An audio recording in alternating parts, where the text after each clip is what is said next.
Okay, so you guys love to travel. I do. Traveling is one of my passions, but one of the biggest hangups is money, right? It's expensive to travel, and it's always been the biggest hurdle. And most of my friends and family would say the same thing, that, you know, not only is time a factor, but money, right? It's expensive. So one way that you guys can minimize your travel expenses is through the Corporate Travel Concierge, or CTC. If you go to ctcvacations.com, they will book you at cost. Their goal is to avoid the markup. Their members travel at cost. They are dedicated to sharing public information about the true cost of vacations and allowing travelers from all classes to experience the vacations they didn't know they could afford. Their mission is to make travel affordable for everybody. So check out ctcvacations.com, and the next time you're traveling, book with them, because not only is it the most affordable way to take vacations and travel, but 10% of every deal goes to one of 6 charities that benefit police, teachers, nurses, the homeless, hospital, and veterans. And yeah, it's tax deductible for family or business. So you can also feel good about what you're doing in addition to saving money and having a great time traveling. So check out ctcvacations.com. Question: do you guys like coffee? And do you want to look good this summer? Well, check out jrthreads.com. They just opened, and they're about men's clothes. They have fresh coffee and other accessories like sunglasses, flip-flops, and hats. They even have attire for college football with mugs and t-shirts. It's really cool, guys.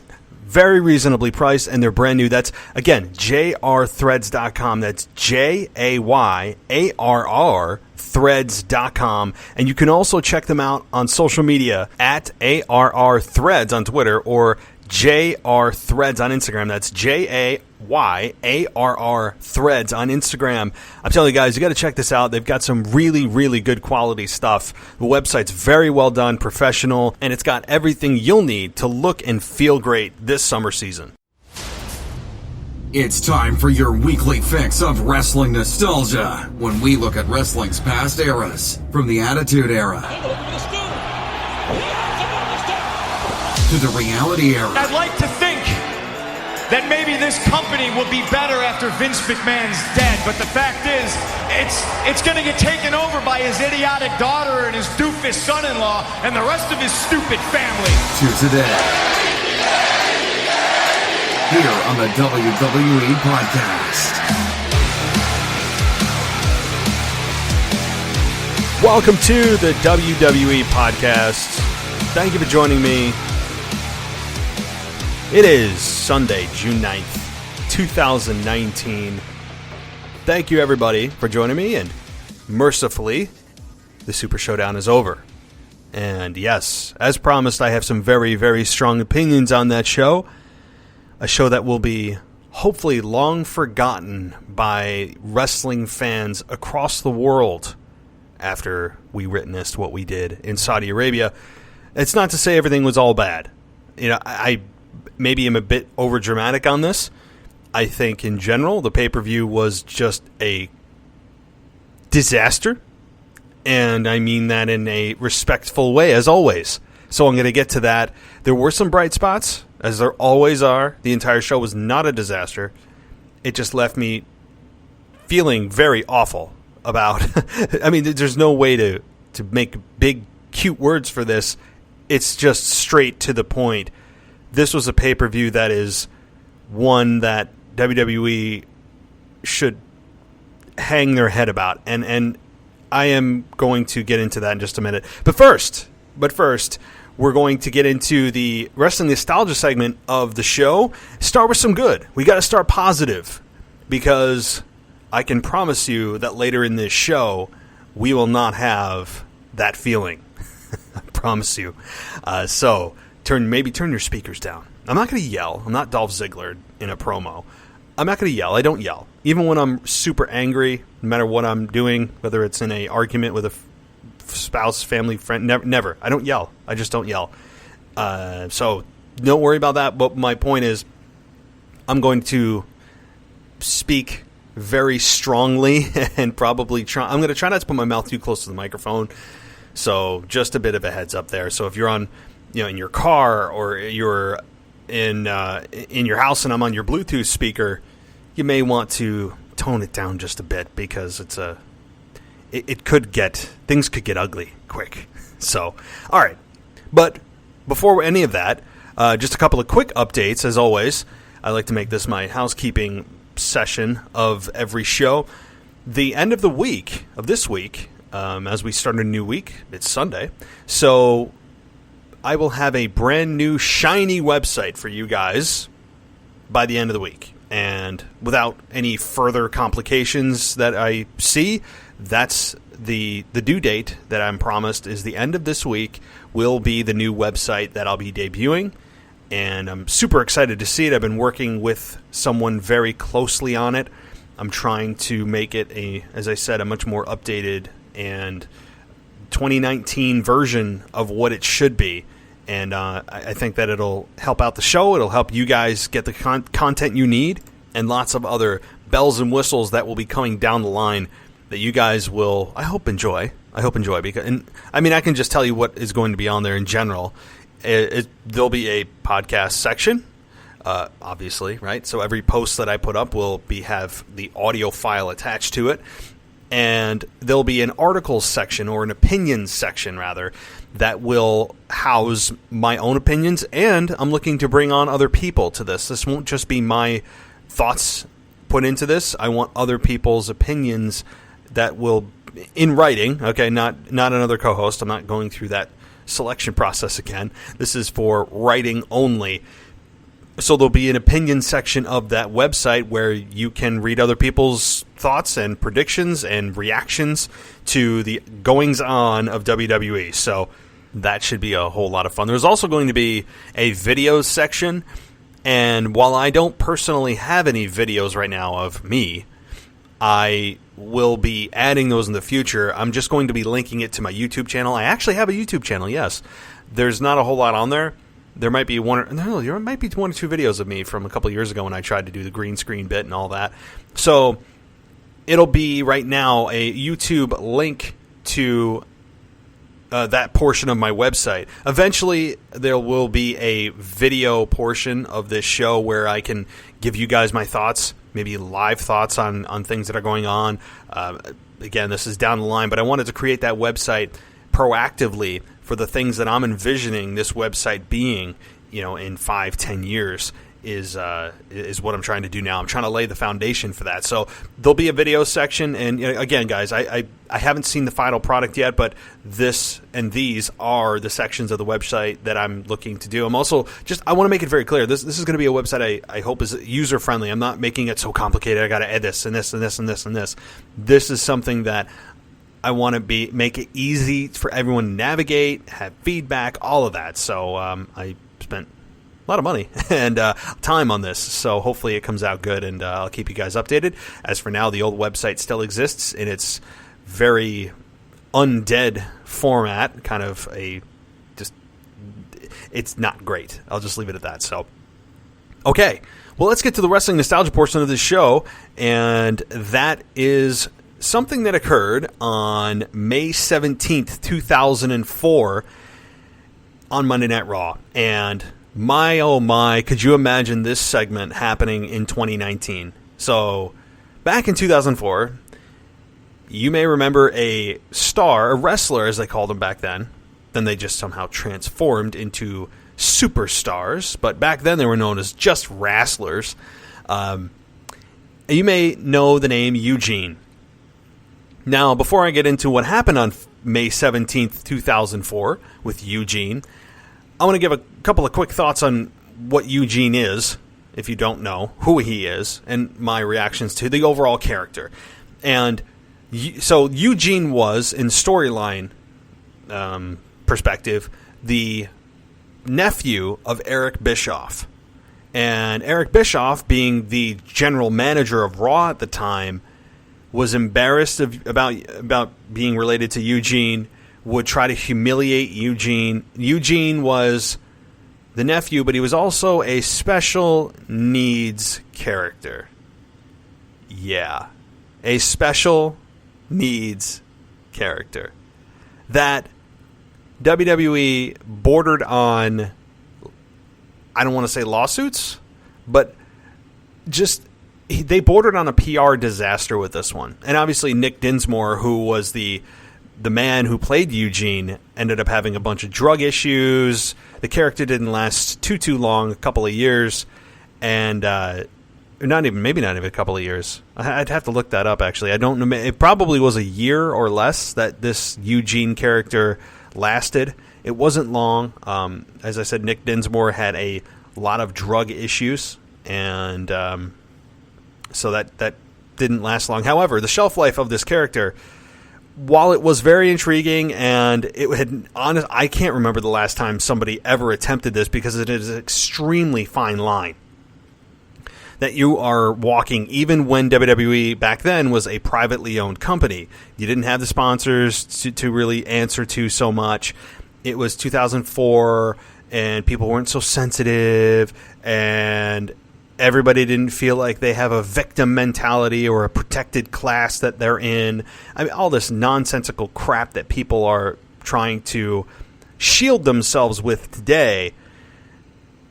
They didn't really, well, in 2004, that wasn't at the forefront of the news media. That wasn't at the forefront of society or social media, which was barely getting its feet wet at all in the internet world.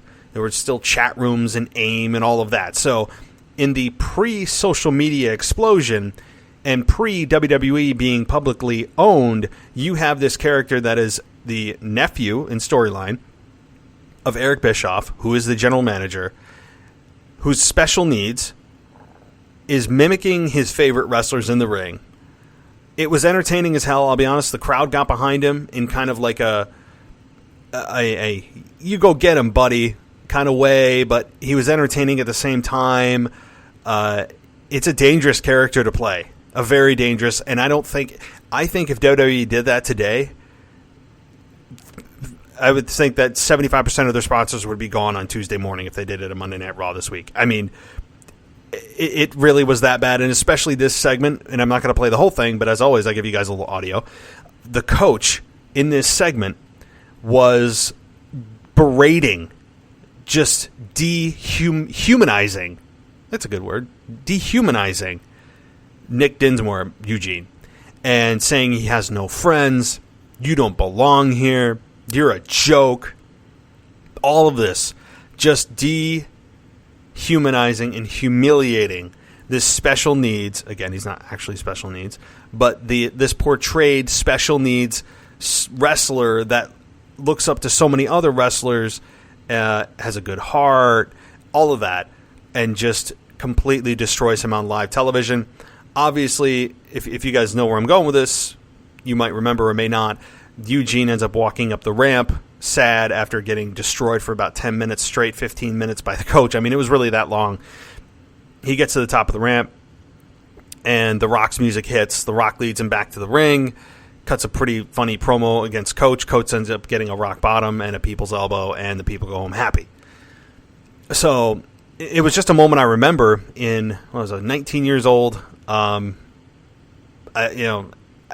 that age, I mean, again, not a whole lot offended me, and not really a whole lot offends me now, despite what society has grown into as this ultra-sensitive society.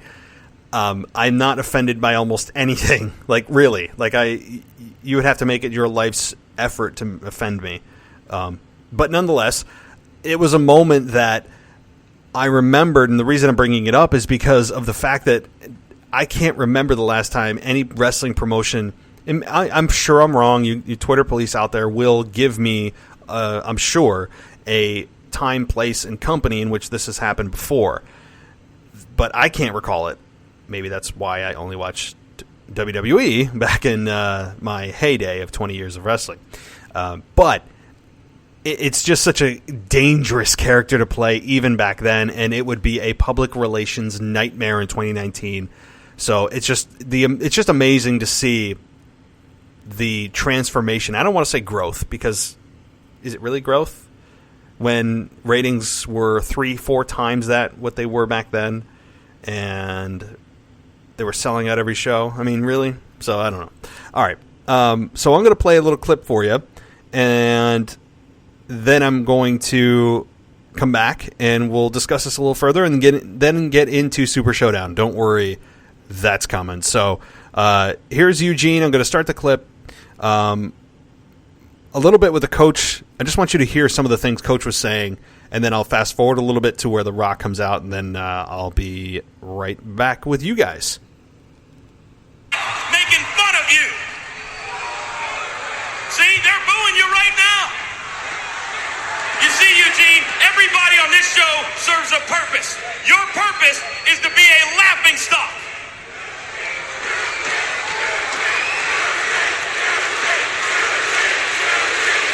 I mean, look at you.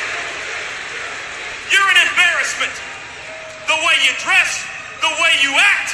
And my God, Eugene, the smell, are you kidding me? I am ashamed to be in the same ring with you. You don't belong here, son. The only reason you have a job is because you're Eric Bischoff's nephew. Oh, what's the matter, Eugene? Does the truth hurt? Is Eugene gonna cry? Are you gonna go back and tell all of your friends? Well, here's another reality check, Eugene. You don't have any friends.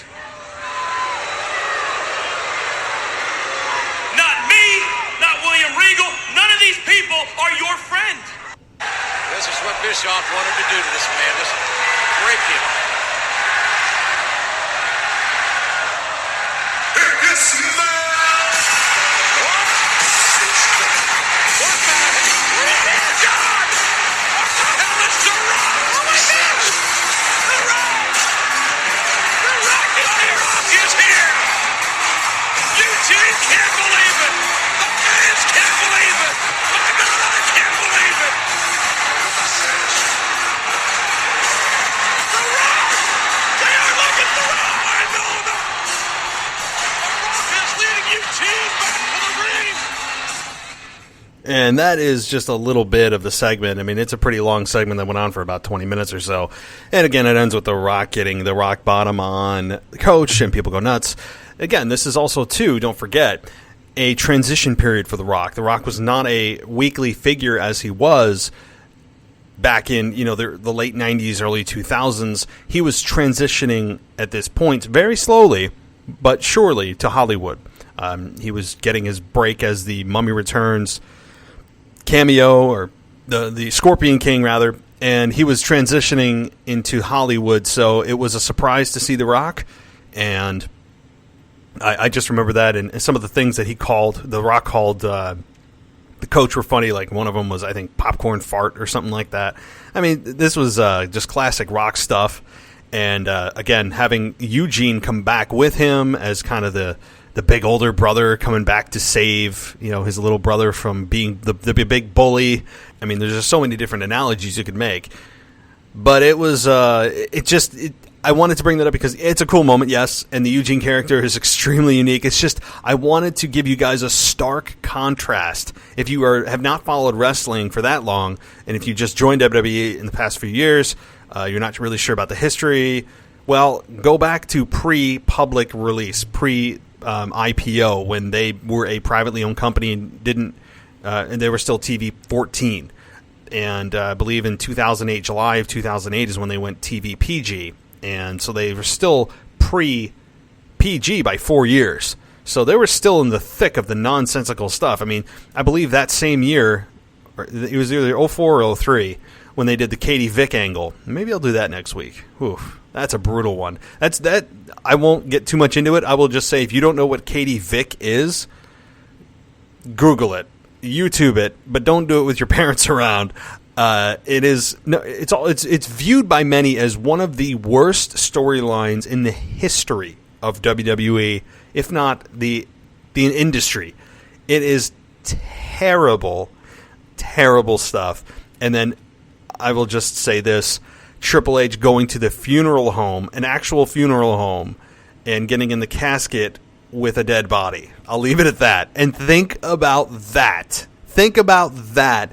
the next time you go on and watch WWE programming today, where everybody wants to make sure they're living their dream and being inspirational, an inspirational champion that kids can look up to, like they're Santa Claus or something. I don't know. So, all right, so I'm already getting into my rant. All right, here we go. So I'm going to take a quick break, though. I'm going to take a breath. You guys take a breath and just strap in. Buckle your seatbelt. Put your tray table up. Make sure your items are stowed, because we'll be right back. Question. Do you guys like coffee? And do you want to look good this summer? Well, check out jrthreads.com. They just opened, and they're about men's clothes. They have fresh coffee and other accessories like sunglasses, flip-flops, and hats. They even have attire for college football with mugs and T-shirts. It's really cool, guys. Very reasonably priced, and they're brand new. That's, again, jrthreads.com. That's JAYARR threads.com. And you can also check them out on social media at ARR Threads on Twitter or JR Threads on Instagram. That's JAYARR Threads on Instagram. I'm telling you guys, you got to check this out. They've got some really, really good quality stuff. The website's very well done, professional, and it's got everything you'll need to look and feel great this summer season. Welcome back. Okay, so WWE Super ShowDown came to you Friday afternoon if you're on the East Coast, or depending on where you are in the world would depend on when that went live for you, but it was 2 o'clock Eastern time on Friday. I was at work, so obviously I couldn't watch it, and it emanated from Jeddah, Saudi Arabia. They actually told you the country. Yay for them. Yay for WWE. Let me just say this. Let me get to a couple of bright spots. I'm trying to fill this with some positivity. I went through my wrestling nostalgia. I'm going to go through some bright spots, and there are some. There truly are. I'm not being sarcastic. One of them, and this is serious, although sad, one of the bright spots is that the length of the pay-per-view. Let me just clap my hands.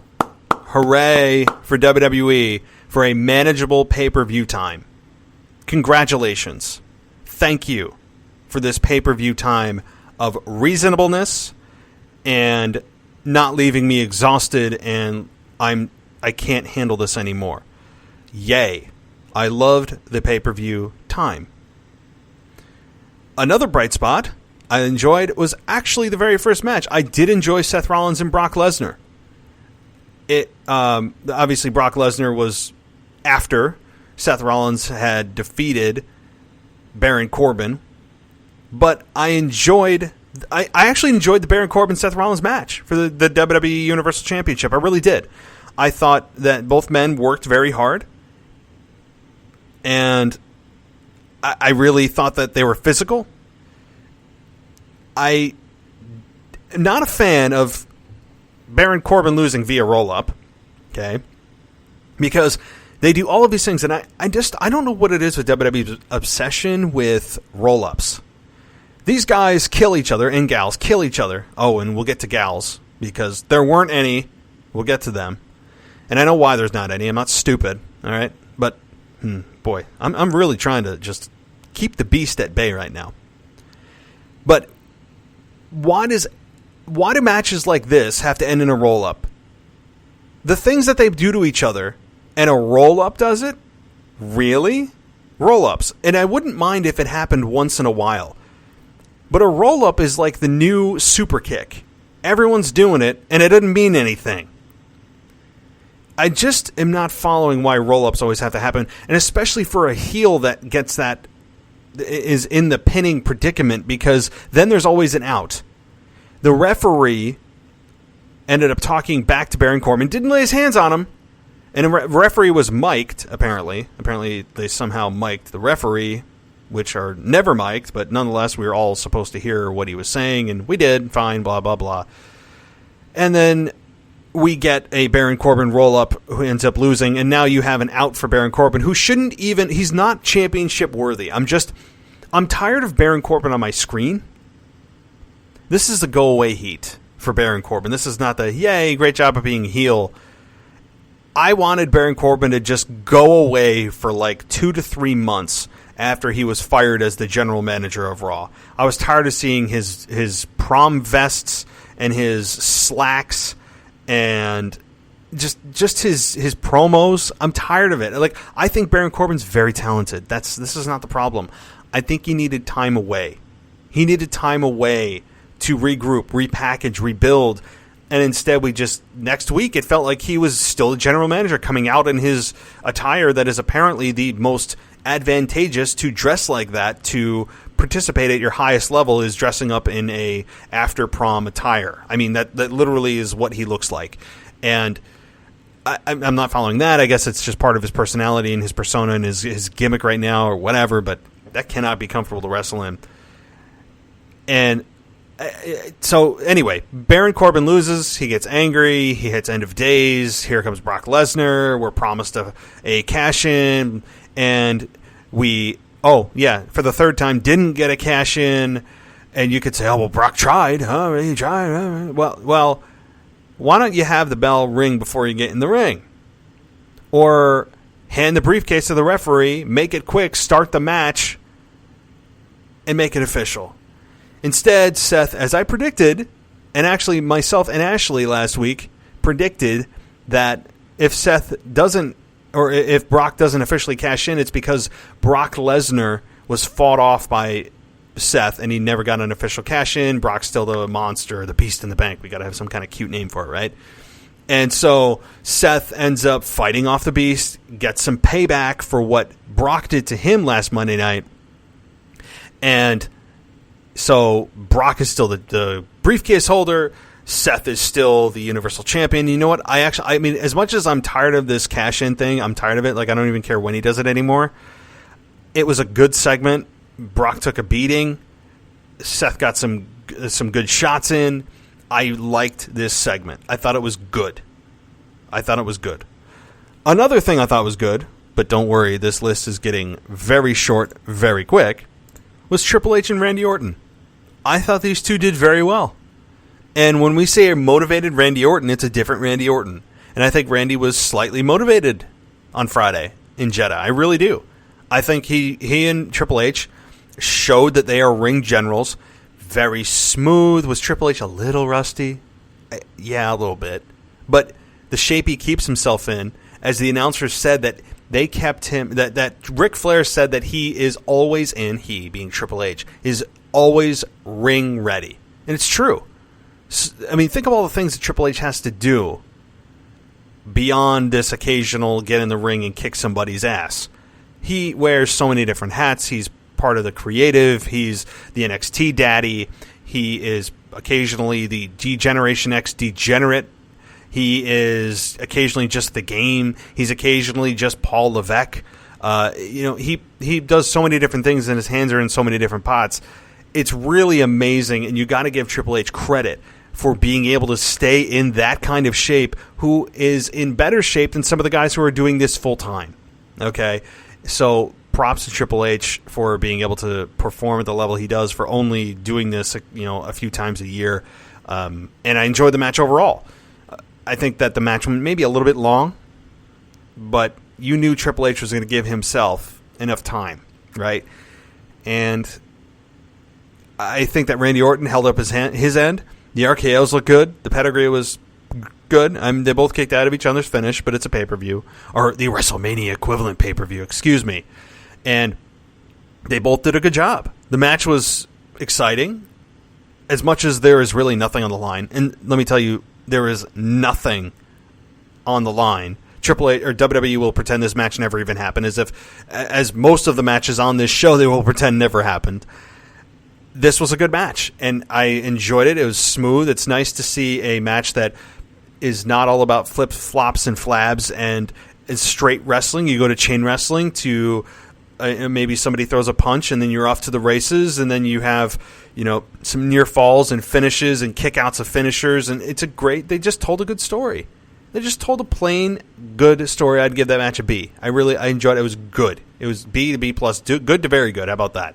I enjoyed it. So, not that anything was on the line, and not that we ever got an explanation as to why any of those nostalgic matches were taking place to begin with, other than it's the renewal of a rivalry. Well, why? Why am I getting this? Okay, I mean, was there a demand? Was there a demand for Taker Goldberg? Was there a demand for Triple H Randy Orton? No, there's not. It's just the Prince of Saudi Arabia who's got a gazillion dollars and wants to pay WWE accordingly to see his fantasy matchups. He wants his video games coming to life is what he wants. So we got it, and I enjoyed that one. But see, guys, this is where this show takes a 90-degree turn. And let me start out with really what are the matches that just I'm not following the logic here. What's happening? And that's Roman Reigns and Shane McMahon. I don't think their match was very good, I'll be honest. Again, Roman Reigns is just closing his eyes. I feel like he's just asleep. He's just asleep. And as Roman Reigns is snoozing, Shane McMahon is throwing his terrible punches, taking good bumps, and his effort is there. He's trying to do the right thing. But what I don't like here is it was presented as if Shane McMahon was on equal footing with Roman Reigns. What? And I tweeted this out, and I'm standing by it. So Roman Reigns is apparently on equal footing with Shane. Oh, well, Shane got you'd say, well, Shane got an unfair advantage to gain this beatdown of Roman. Well, he got an initial advantage that Roman Reigns should have fought off with ease. Roman Reigns, the guy that won the 2015 Royal Rumble. The guy that beat Brock Lesnar for the Universal Championship. Kicked out of, 3, 4, 5 F5s at WrestleMania 30 before getting cashed in by Seth. The guy that beat Braun Strowman. The guy that beat Drew McIntyre this past year. Oh, and not to mention, also beat The Undertaker at WrestleMania. Is having trouble with 50-year-old Shane McMahon. Shane McMahon. I understand the goal is to get heat on Shane. But are you building the company around Shane McMahon? Is that the future of your company? A part-time, kind of can perform, not that great, but will take a lot of bumps, has name recognition, but doesn't really belong in the ring with any of these competitors, if you think about it logically. And we're building heat around this guy. Not Drew McIntyre, who can actually compete and put on a hell of a match with Roman, but Shane McMahon. Shouldn't it be the other way around, where Roman has a match with Drew and Shane is like kind of his manager, and you want to see Roman get his hands on Shane to spear him into, the next world, but ultimately Drew is going to be the one that is facing Roman Reigns. And that is believable for him to go toe-to-toe with Roman. Believable. But Shane McMahon, the presentation of this match really pissed me off. I expected Roman Reigns, and I really don't regret picking Roman Reigns to win this, because he should have. Listen to me supporting Roman Reigns. Boy, they got me so pissed I'm supporting Roman Reigns. What has happened to me? But really, so this program is clearly continuing, because it's not going to end until the babyface gets the ultimate win and the heel takes the defeat and stands tall. So Roman has yet to hit his spear on Shane McMahon, yet Shane has hit 4 or 5 spears on Roman. And you could say, oh, interference. It's just, the problem is this has happened for too long now.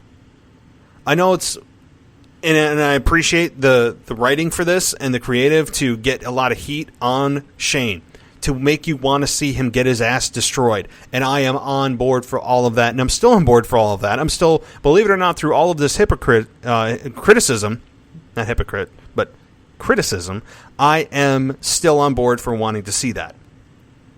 The problem that counters that and really outweighs it is you have Roman Reigns, this all-world athlete.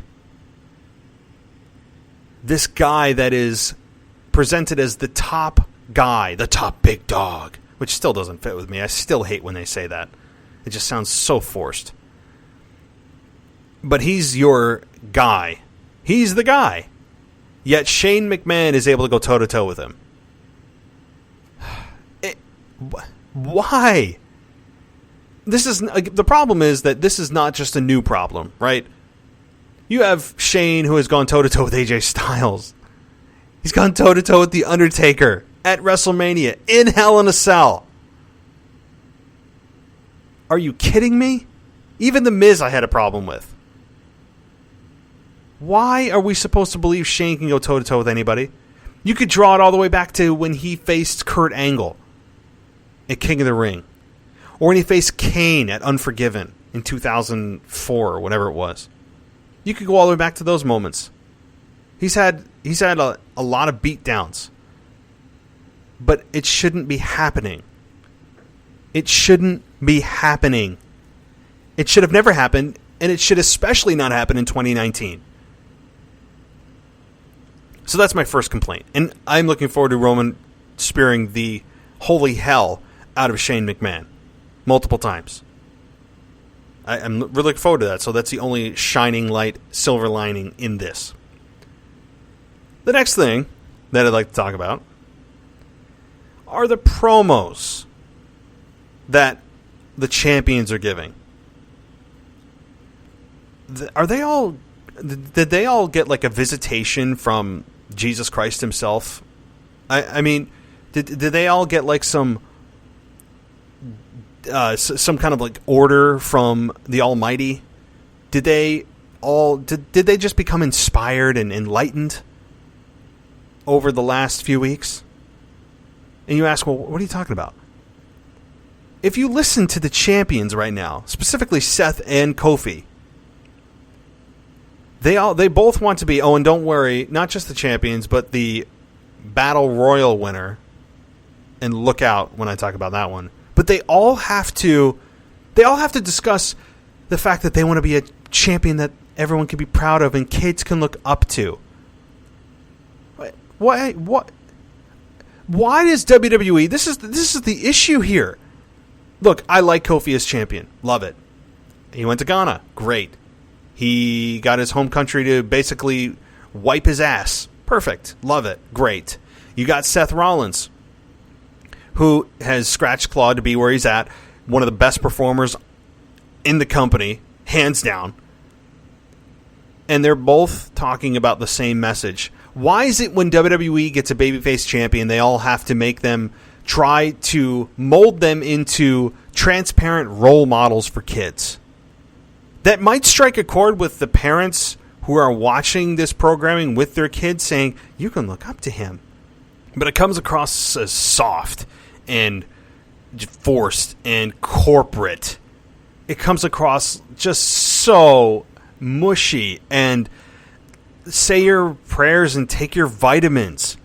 I mean, it's really gone back to that. It feels like that. It's so just soft and it's so corporate speak. It's like coming from the mouth of Stephanie McMahon. I hate it. Don't tell me you want to be role models for my kids. First of all, if you're a parent, you should decide who the role model should be for your kids. And I don't know, maybe it should be you. Not worrying about WWE having to basically be the parents for your kids and showing them somebody that they can look up to. It's just so soft and just it embodies what I despise about the culture of WWE and their presentation of what babyface champions should be. Babyface champions can't ever have an edge now. They always have to make sure that they are placating to their audience and the young audience that, ooh, I have a hero now. And before I'd never had anybody I could look up to, but thank God you're champion because all of your morals and everything that you stand for, I can now find something to grasp onto, and I can make sure that I have a figure in my life that I can be like and I can aspire to be. Thank God. Oh, praise the Lord. I mean, does WWE really think that people are doing this here? Or is it more of just a corporate PR play? Is it a corporate PR play to make sure that all of their babyface champions who are billed as the good guys and good gals are trying to be role models for kids? Does that strike a chord with me? I have a kid. I'm 34. I still hate it. Because it's so just fake. It's phony. Why does everybody have to say not just that, but it's their dream? Oh my God, it's just, I've been just every night laying there, and when I go to sleep and I slip into the unknown and the abyss, all I want to be and do is be in that ring and be under contract to WWE holding a championship. Why does everybody have to kiss ass to the company itself? Why? I'll tell you why. Because it's all about the brand. It's not about the stars anymore. And that's an ass backwards way to view your company. Because your company grows when you focus on your stars. When you focus on the company and not your stars, the company doesn't grow. What's happening right now? Oh, ratings are dropping. And well, actually, more lately, they spiked a little bit and then plateaued. But overall, when you look year over year, they're declining and declining big. Well, people are cutting cords. No, people are cutting cords, but people still do DVR. Okay? People DVR, and TV is not crashing that fast when you look at the year over year numbers. Look at the financials. Look at the viewership. WWE just got a boatload of money from Fox. And they better pray to their corporate gods that their ratings don't tank and continue to tank. But this whole notion and idea that everybody that comes into WWE should just kiss the ground that they are always walking on, and the very building that Vince McMahon is renting out that night is just holy, sacred ground. And my God, my life is just perfect because, thank you so much, sir. Thank you so much, sir, for just even being here is a privilege. It's my dream. It's my dream. Shut up. Shut up. Don't tell me it's your dream. Don't tell me it's your dream. Show me you want to be here. Show me your passion, and I will know through that action that this is the place you've always wanted to be. Do it maybe in like a documentary years down the line. Don't do it in promos. Don't do it in promos when I'm hearing the same thing come out of the same soft baby faces' mouths.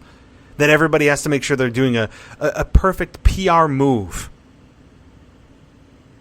God, the corporate image is destroying any kind of attachment, any kind of emotional investment that I'm having in these champions. It's just so sickeningly soft and corporate. All right, I'm done repeating myself. The other big thing is the Royal... Well, it's not a Royal Rumble. It's the Battle Royal winner. Who won this Battle Royal, you may ask? Anybody? Was it The Miz? I know, Samoa Joe. No. Probably Elias? No? Wait. Who was... let me think. Oh! Yeah! It was... What's his name? Mansoor. Mansoor. Yeah. Yep. I didn't know him either. And maybe some of you did. Oh, you didn't follow. No, I didn't. So WWE creates this match that is the biggest battle royal of all time, right? Nothing on the line. 0 Fs on the line. Nothing. 0. Right? And yet, these guys are in this ring competing for what? Just to compete. Because that's what we do. But if I win, I just can say, ooh, I win. Right? So Mansoor, who you would have thought was the town's hero because he's from Saudi Arabia. Oh my God, he's the local hero. Meanwhile, the rest of the world is going, who the hell's this guy? And why is everyone cheering for him? And you may say, oh, that's the interest. That's what they want. You want to create interest. Well, time will tell if WWE does anything with this guy beyond just appeasing to the locals of Saudi Arabia. He got a bigger reaction than Seth Rollins did retaining the Universal Championship. He got a bigger reaction than Kofi Kingston did, which was a very good match, by the way, with Dolph. I think it could have gone longer, and they can probably do better in their second match, and they obviously are, for their Steel Cage match at Stomping Grounds on June 23rd. But it appeased to... This is why this is nothing more than a glorified house show. You want to do this on a house show on a non-televised event? Go for it. Don't forget about the millions of other people, the 99% of other people that are watching via the network. Boy, there must be a ton of money. I almost really cursed there. There must be a ton of money being funneled into WWE for them to just basically glad hand them a homegrown boy that won this battle royal. It's just, it's another, just the corporate piece of WWE has really, really pissed me off over the last 24 to 48 hours. Why do this? Samoa Joe loses yet again. Ali, not Mustafa Ali, just Ali, ends up losing again. Elias, what's new? He loses again. All these guys that you could have used for a long-term purpose to have bragging rights for, you squandered it. And then what does Mansoor do? I'll get it right, not Mansoor. Like monsoon. It's Mansoor. What does he do? He cuts the corporate promo. He cuts the beautiful, wonderful PR promo of saying that he is so proud to be here. It's his dream to be here. Check. What's your third thing you want to say to make sure you check the box of, making Stephanie McMahon tingle in her pants by kissing the corporate ass? I want to make sure that I'm a hero that little boys can look up to. Give me a freaking break. It's too much. I'm not watching Blue's Clues here. This should not all be feel good, nonsensical crap, and that's what this was. Nothing more than a appease to the local in-person audience, in the people in attendance, and you have, I guarantee they won't follow up on this for a long-term story. You can bank on that. It's all right. Let's move on here because I'm gonna get real heated and have to call this an explicit podcast, and I try to keep it on just PG level. Braun Strowman and Bobby Lashley. Oh boy, Strowman beat Lashley in what was kind of a clunky match, right? Clunky. I'd give it like a CC+. Strowman wins, and we move on. I don't even know what to say about this. I just hope they don't meet again. I do. So, Kofi and Dolph, I loved it compared to the others, some others. Kingston defeated Ziggler after it was Xavier Woods who got some payback on Ziggler, kicked him, and then you had Kofi Kingston hit Trouble in Paradise, and Ziggler's out, and we get another rematch. But, again, Kofi Kingston fits all the demographics that WWE wants to really publicize. Okay? He's an underdog. Oh, and more importantly, he's black. Oh, he's talking about race now. It's a fact. Look at where WWE is and where they want to be. And what society's like right now. Very sensitive on race. All-inclusiveness. Diversity. Well, check for Kofi being champion on that one. He's not losing that belt for a long time. All right, so then the Lucha House Party and Lars Sullivan. Why? What I'm not following is, why was this a 3-on-1 basically tag match with Lars having no partner when Lars came in and easily destroyed all three of them for 2-3 weeks in a row? And then Lars had to really fight even harder to beat them here? This should have been all three being stacked on top of each other. 1, 2, 3. Lars walks out a complete monster. Instead, we have Lars Sullivan win via disqualification. Why? What does this do? I mean, even if the plan is to book a rematch for Stomping Grounds, was Dorado or Metalik that valued by WWE Creative that they couldn't have Sullivan just get the win? This is just terrible execution, terrible booking. Why would you do this? You need Sullivan to be on the rise in a big way, not being stuck in hell with the Lucha House Party, which is where Lucha House Party are. They're somewhere between purgatory and hell.